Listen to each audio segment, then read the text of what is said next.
Shalom saudara-saudari di dalam nama Tuhan Yesus Kristus. Bertemu lagi kita dalam Rhapsody of Realities TNI Malaysia. Tajuk perkongsian kita pada hari ini yaitu Awan Kemuliaan. Marilah kita sama-sama membuka dalam Alkitab Keluaran 40 ayat 38.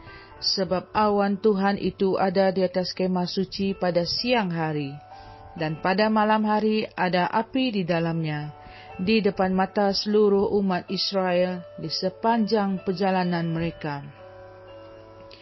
Matius 17 memberitahu kita bahawa Petrus, Yakobus dan Yohanes ada bersama-sama dengan Yesus di gunung perubahan itu. Ketika mereka sedang berada di sana, Musa dan Elia muncul, dan tiba-tiba awan Tuhan melitupi mereka. Matius 17 ayat 5. Awan yang sama ini juga ada dinyatakan dalam Keluaran 13 ayat 21 dan Keluaran 16 ayat 10. Kita boleh menemui suatu senario yang menakjubkan dalam ayat Injil tema kami untuk selama 40 tahun. Orang Israel melihat awan kemuliaan Tuhan di atas kemah itu pada waktu siang, dan ada api menyala-nyala di dalam awan itu pada waktu malam. Hal ini sangatlah penting kerana Yesaya 63 ayat 9 berkata, dalam semua penderitaan mereka, dia bukanlah musuh, dan malaikat kehadirannya telah menyelamatkan mereka.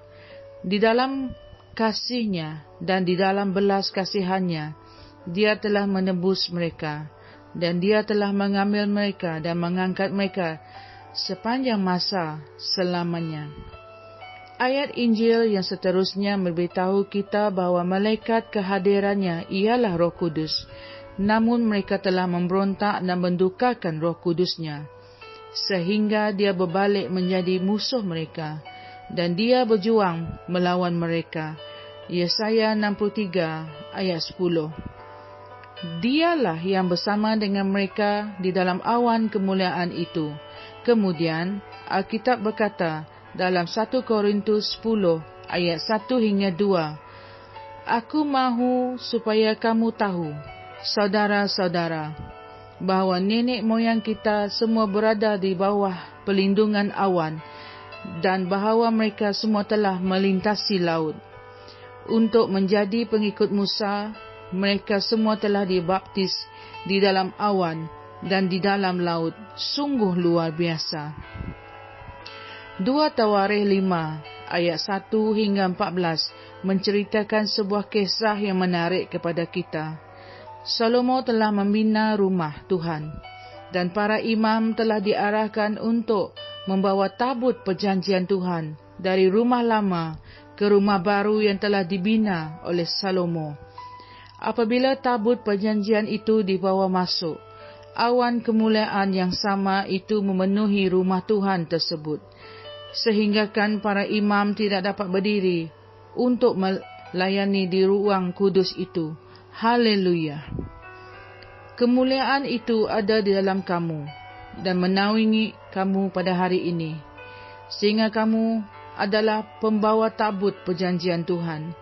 Tabut perjanjian Tuhan itu ada di dalam hatimu hari ini, kerana firman-Nya ada tertulis di dalam hatimu. Yeremia 31 ayat 33 dan Ibrani 8 ayat 10. Kemuliaan itu berada di dalam firman Tuhan. Selagi kamu memberi ruang kepada firman Tuhan di dalam hidupmu, kamu akan sentiasa dilindungi dalam awan kemuliaan tersebut, di mana kamu dilindungi daripada kejahatan dan segala kerosakan di dunia. Puji Tuhan. Sebelum kita mengakhiri firman Tuhan pada hari ini, marilah kita sama-sama mengakui bahawa Roh Kudus iaitu roh kemuliaan yang tinggal di dalam diriku.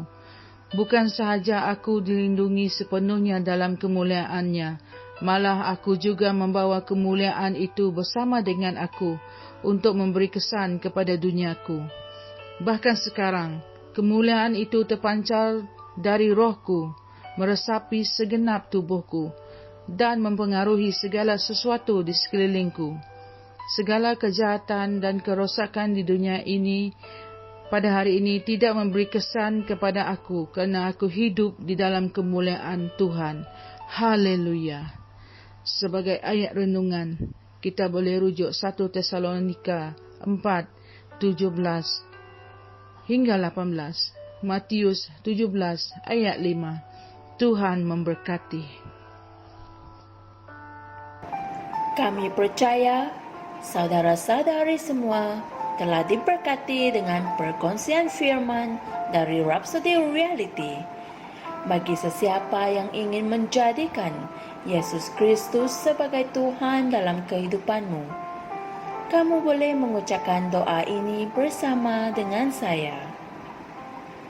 Ya Tuhan Allah, aku mempercayai Yesus Kristus, Anak Allah yang hidup dengan sepenuh hatiku. Aku percaya Dia telah mati untukku, dan Allah telah membangkitkan Dia dari kematian. Aku percaya Dia hidup hari ini. Aku mengaku dengan mulutku bahawa Yesus Kristus adalah Tuhan dalam hidupku mulai dari hari ini.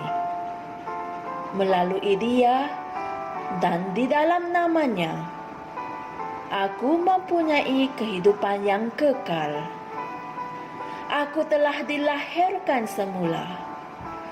Terima kasih Allah kerana menyelamatkan jiwaku.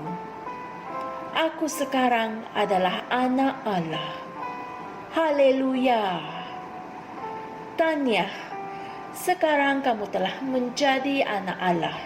Untuk apa-apa sebarang pertanyaan atau untuk mendapatkan lebih banyak maklumat mengenai bagaimana untuk bertumbuh sebagai seorang Kristian, anda semua boleh hantar mesej di akaun Facebook kami atau email kami di tni.msia@gmail.com. Sekali lagi, tni.msia@gmail.com. Tuhan berkati anda semua.